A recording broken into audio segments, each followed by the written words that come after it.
You're back for the Pedigree crash course. So I put on here just a few things that you definitely need to know. So the Pedigree, the circles are females and the squares are males. If they're colored in, they are affected. If we're looking at a recessive chart, then they're going to be homozygous recessive. So that's what they're colored in. And if it is a half-shaded circle, it is known as a carrier in sex-linked charts, but they're going to be heterozygous. And sorry for my sloppy handwriting. So now let's kind of go over a little pedigree chart so you guys can get the gist of it. And I got to tell you the different types of them as well. So there are 4 types of pedigree charts I'm going to show you guys, or not show you guys, excuse me, talk about. And the first 2 are just going to be autosomal. JJ's my helper today. Hi, it's a 2H. We're just going to keep it rocking. So we're going to have autosomal dominant. So autosomal dominant is that 1 through 22 chromosomes that you guys looked at in your karyotype charts. And males and females are typically equal in these kind of charts, and it does not skip generations. So what I mean by generations is, say you have a couple here, they have 2 kids.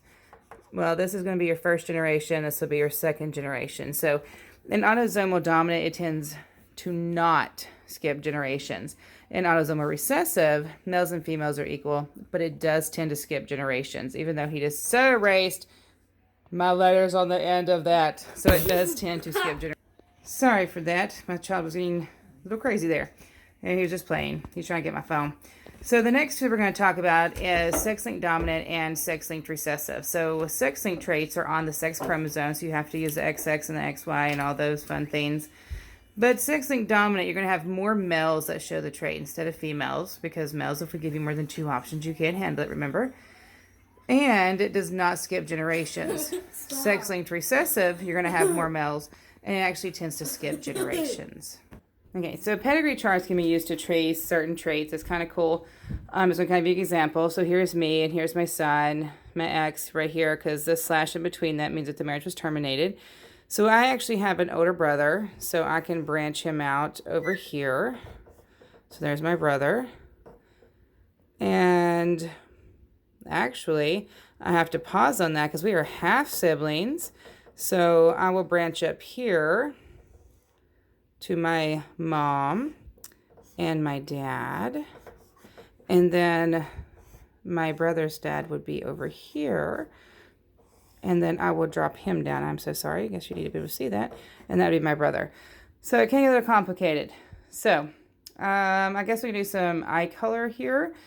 Eye color is a little tricky sometimes to do. I can actually do, let's do curly hair. It's a codominant trait, so it's kind of an easy one. So let's do that. So my mom, I'm just going to put a C for curly. She has curly hair. My dad has straight hair. I, believe it or not, have curly hair. JJ has curly hair. And his dad has straight hair.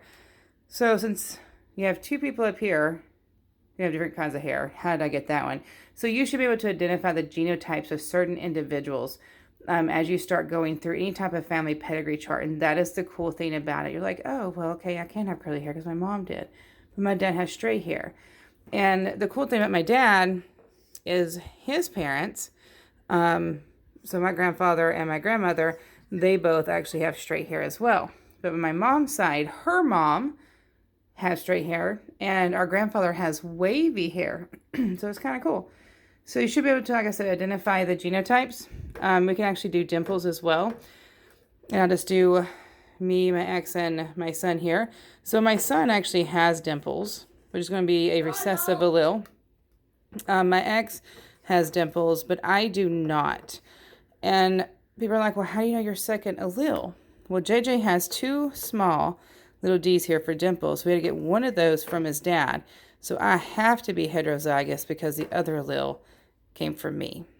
So I hope this helps. If you have any other questions, my loves, let me know. Love you, my AP class.